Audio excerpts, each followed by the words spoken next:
What it do? What's the deal? What's good, y'all? This is Shane Kidd. And Charlene Kidd, and welcome back to our channel, Conscious Creatives ATL. Mindful living and meaningful work. We are very excited to be back with you guys and shooting our first video of 2022. Yes, and so definitely this is very exciting. And so we got some things that we want to bring to the table as we continue in this new year and recognize there have been lessons learned from the previous year. And so what are we taking into this new year? Yeah, so I definitely think there has been so much that we've learned in 2021. Part of it was just becoming a married couple in 2021. So there's a lot that we've been learning through that. I started a new job. Shane has started an internship. We're both really digging into our fields and learning more and really embracing the field that we're in and the work that we're doing with mental health, and some of the medical work that I'm doing as well at the hospital as a social worker. And we're just really excited about what 2021 brought, but we are even more thankful and excited about what 2022 is going to bring and just all of the exciting things that are going to be coming with 2022. But we thought we would talk about what are some of the things that we learned in 2021 that we would like to bring into 2022 with us. Yeah. So you want to start first or shall I? You can go first. Okay. Yeah. And so the first thing, or at least the thing that's going to centralize everything I talk about, was learning that nuance is sacred and recognizing that, when we talk about the word nuance, it can be somewhat of a buzzword in our culture. It's especially since when it becomes to ourselves, we're big on, you need to consider my perspective, my story, and all those things, but also recognizing how do we do that in a broader perspective, not just when it's centering around us, but also when it comes to the world that we're in, because it's easy. We want people to go through, these narratives of either being the villain or going through the hero's journey. And we want to, sometimes we try to paint people in either being an all good light or an all bad light, when it's really more complicated than that. And I think that we need to recognize people that we may see as generally good can do some bad things, and then people we may see as generally bad can do some good things. And recognizing there is more to the context than what we'd like to give and what we'd like to give the story. And it's instead of making it so binary, it's giving it more dynamic to the things that we intake, whether that be just from our culture, our politics, even just our own personal psychology and sociology. And so just recognizing, even for ourselves, it's there are some times that, you may be the victim. There are sometimes you may be the villain. And being able to recognize in those moments, it's that you've experienced genuine hurt and that there's things that should be done to reconcile those situations. And then there are certain times that you may have hurt people and you need to be able to be willing to reconcile and fix those situations and be able to initiate and admit that, you did some things that disappointed people. You did some things that were wrong to people, and be able to, also be kind to yourself. Have compassion in the sense of recognizing that, you are a complicated individual and you're also navigating with other complicated individuals. And so being able to willing to, first have compassion with yourself, leading you to have compassion with others.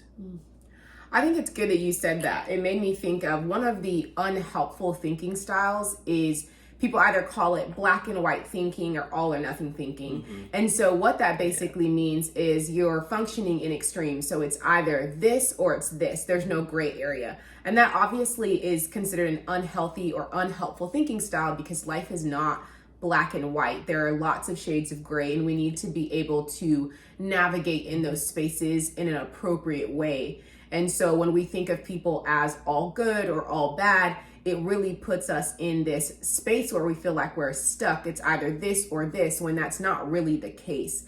And so being able to handle those nuances in a way that allows you to see the complexity of people and not just one dimension. So looking at things multidimensionally, I think is really important when it comes to even just reducing your own anxiety, because oftentimes we can generate anxiety within ourselves when we think it has to be this or it has to be this, instead of being able to approach that situation in maybe there is something more to this, or maybe there is a different way to look at this, a different perspective, which when we're able to look at things in multiple perspectives, it gives us a healthier way to approach that situation. So I think it's really good that we don't look at not just people, but things in general as black and white or all or nothing, because that's just not a healthy way to approach anything, right? Think about when we approach choices for the things that we eat. If we say like, oh, I can only eat this way or only eat this way, it causes a lot of stress in us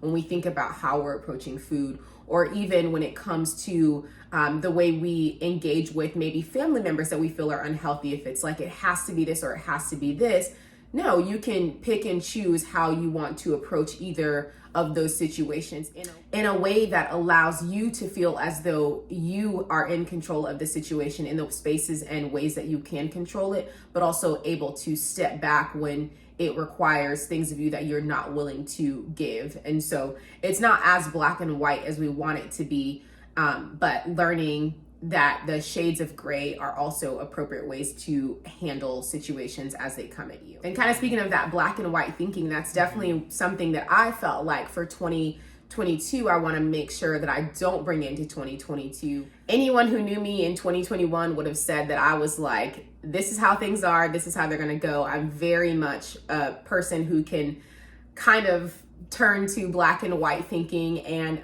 produce unnecessary anxiety within myself, seeing it as it has to be this way or it has to be that way.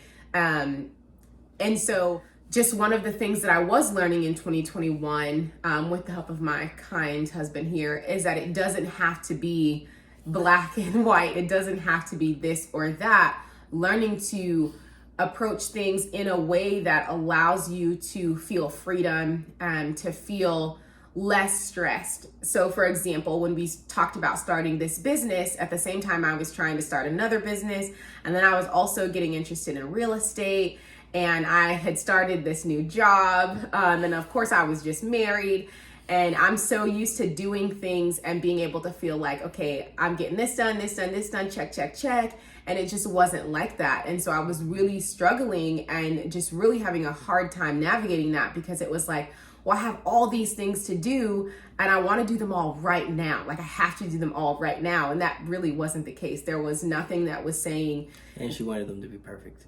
I wanted them to be perfect. Yes.